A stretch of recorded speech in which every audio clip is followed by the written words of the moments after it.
Wait, other side. Keep walking. Good job. Good job. Keep walking.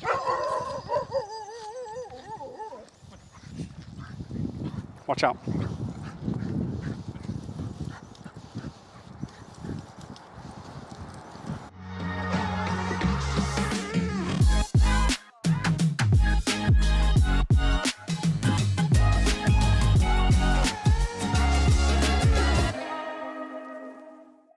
This is part 2 from the video you saw yesterday. In this video, we are going to go on a walk with this dog. Bodie, 5-year-old, Pity. So, some of you commented, and you were correct, on nervous that the dog was going to turn on me. A couple things about that. Yeah, it was possible. There was some corrections where he looked at me. There was one where he growled at me. But very quickly into this session that you saw from yesterday, and I'll post that on the left-hand side of your screen or the right-hand side of your screen.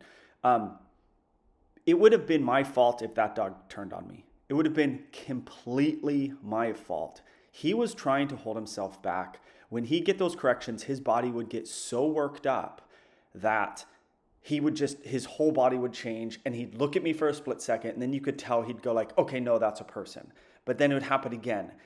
And if I kept pushing him, it's completely my fault. There was a story I told you about from about 6 months ago where this dog comes out, he's in a muzzle, he's here for aggression.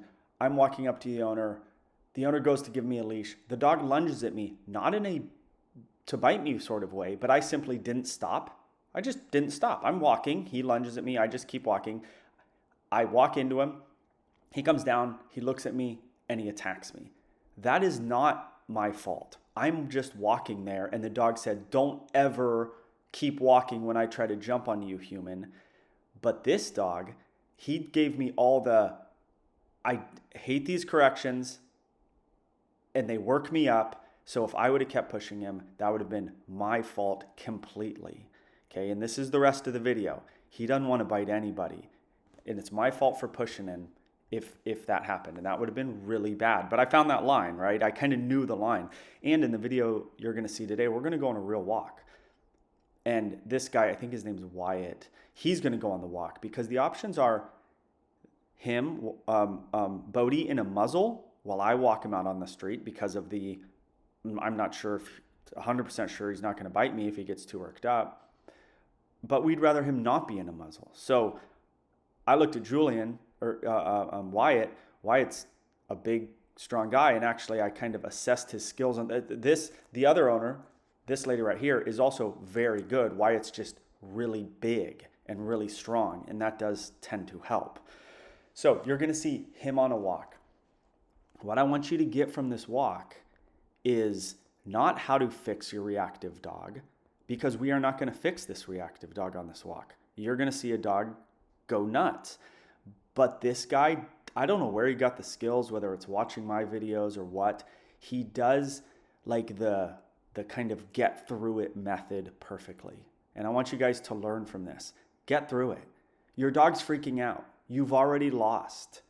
Just time to get through that 100 feet of fence or that dog who's walking the other way and your dog freaks out. This is an important video, okay? We're just getting through the situation without making it worse. And the dog today, Bodie, he doesn't get worse based on what Wyatt on the leash does. I'm not saying he gets better, but he doesn't get worse. There's only so many options when the dog has this much leash reactivity. Okay, we went to the gentle leader.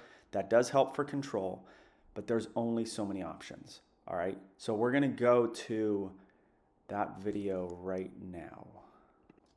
Okay, we're on a walk. We're in the easement. I'm talking to him about the stopping method and the pulling method. Bodie's saying, yeah, I feel like going, and Wyatt's like, yeah, we're not going anywhere. You're walking. I'm going to do, I think, remember the proactive stops? I mean, he's barely with us, but he's with us, barely. Well, Joel, why don't you train a perfect heel? You know how hard and long it's going to be to train a perfect heel with this dog? Like, forget it. We just need within criteria. We just need the dog having split focus and saying, oh my God, I'm out in the big world, but where's this guy? Oh, I'm out in the big world, but where's this guy? You're not going to train a perfect heel with this dog. It's not going to happen. So another proactive stop, barely with us. In front of us, I would rather this dog's behind us. We also have 1 session, or 2 sessions, or 3 sessions. No one has some unlimited crazy budget and unlimited crazy skills. Dog's in front, looking around for dogs. He's just looking for dogs. Okay, we're about to get into the gauntlet. Sorry about the camera work. We're about to get into the gauntlet. So we've got Chester coming on the right, the 2 Dobies, Prince's best friend, that dog Boss that Prince played with on a video a couple months ago, up here. Okay, sorry, the camera works a little shaky too. We're working on some of the camera functions, trying to figure out why the camera's been so shaky. It's complicated stuff. We're going this way. Chester doesn't come out, and then Chester eventually comes out. Okay, how's this guy look, guys? Is the leash too long? No. Is the leash too short? No. The leash is perfect. That's what you should be. On the left side, I don't care if it's left or right. You just keep the dog on the same side. This isn't a before we see a dog, your dog goes wherever the hell he wants to go. No, we need control before. And again, so you're going to see the first run up by a dog. Wait, other side. And here it is. And he flips out. Watch Wyatt. And in all these videos, guys, don't really watch the dog. Watch the person. If you're trying to learn, watch the person. He fights the gentle leader. Wyatt stops and then says, no, we're going.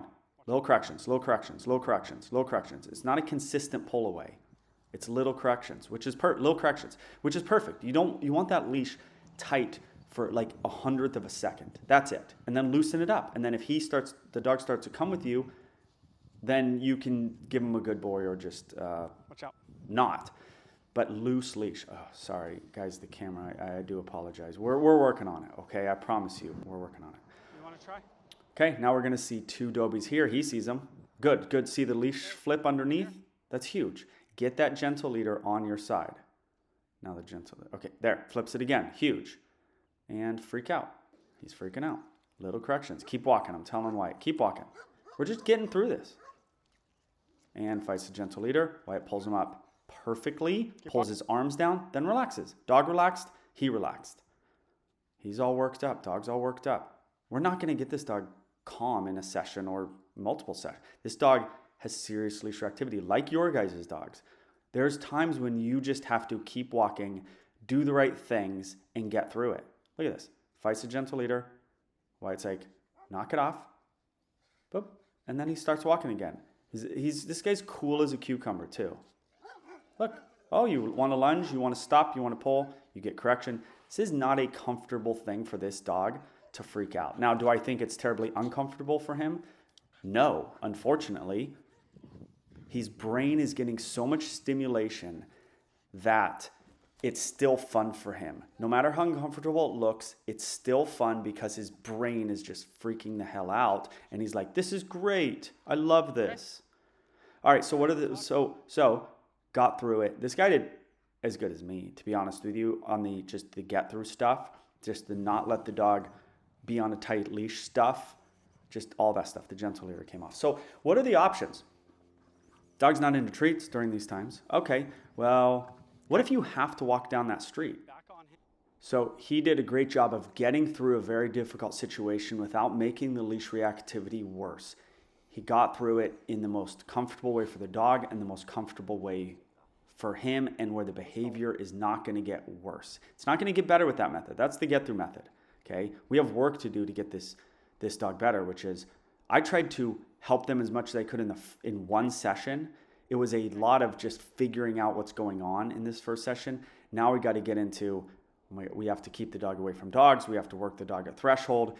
Now she's also very good at this, actually. So that's the video, guys. That's the second part with Bodhi. Hopefully you learned something. Comment, like, and subscribe. He's calm now. Walk.